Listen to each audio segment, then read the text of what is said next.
Greetings! This is Arsmalik and I will be conducting the orchestra today. And a 1 and a 2 and a 6, 7, 8, 9.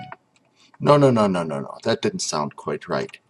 6, 3, 7, 4, 5. No, that doesn't sound quite right. 8, 6, 4, 3, 2, 1. No, what are you doing? One last try, one last try. 1, 2, 3, 4, 5.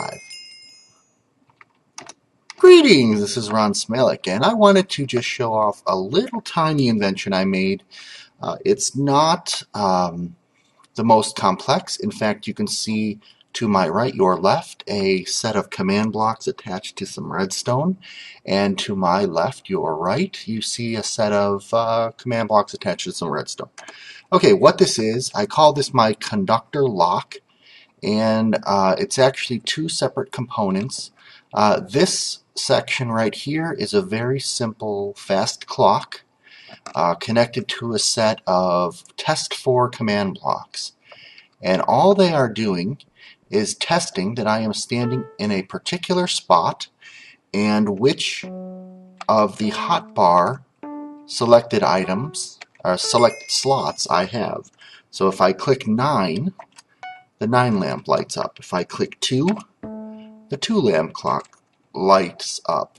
If I click 7, etc. And this is actually something that I tried to build in 1.7 but wasn't working, and to my amazement the 1.8 snapshot allowed this to work. And the reason that I wanted to identify the different things in your hotbars because I wanted to make a lock out of it.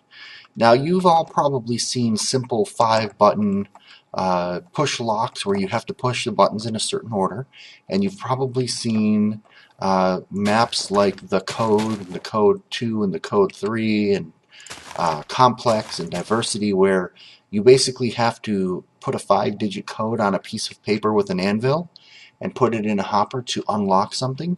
Well, this is my 5-digit unlocker. Now this section is actually the tumblers, and the way that it works is when you press whichever one of these I have set to be the first tumbler, or if you had an array of buttons or anything else, whichever one is the first button is going to go ahead and put a block right here, and that's going to enable the chain to get a little bit further. But what it's also going to do is it's going to clear the block in front of it. So let's say the first thing that I pressed was 2, or I should say the second, whatever the digit I chose to be the second digit, it would put this here. Now it wouldn't do anything because there's no redstone circuit here yet. Let's say I press number 1 next. It's actually going to clear that because it's essentially the first digit of the corrected sequence. So let's say I had put in something like 1, 2, 4, 5, and now I'm going to put in number 3 because I'm thinking, oh, okay, I've already put them in, they're not in the right order, but it should work anyway. Nope, it clears that, and so it's forcing you to put them in the right order. Now I've put in 1, 2, 4, 5, 3, and now let's say I'm going to do 1 again. It's actually going to clear number 2. So in essence, it says, nope, you just broke the sequence. You've only put one number in the correct order. It's forcing you to put the numbers in the correct order with this simple kind of locking mechanism. And that one clears number 1, but it does allow the signal first to get to the end of your lock. So this is an interesting tumbler lock system. It is repeatable, so you can enter 1, 2, 3, 4, 5 over and over and over again, and it will unlock every time. Basically self-resettable. It auto-corrects if you do anything out of order, and it essentially forces you to do things in the right order. And the nice thing about this simple design is you could, whatever you're using as a keypad, or if you're using like conductor array, you can actually make it so that the same digit is able to be pressed twice. So let's say I have a set of buttons, and the first digit I press is 1, and that's programmed to put a block here. And the second digit is 9, and that's programmed to set a block here. And then let's say I press the 1 button again.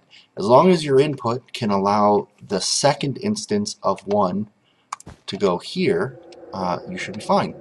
So this tumbler set is completely independent from the input of the lock. And I just happen to have it set up to detect what keys you're pressing on the keyboard. It's possible that you can out-click the clock, but it is pretty quick on a good computer. 1, 2, 3, 4, 5. 9, 8, 7, 6, 5, 4, 3, 2. It's pretty quick.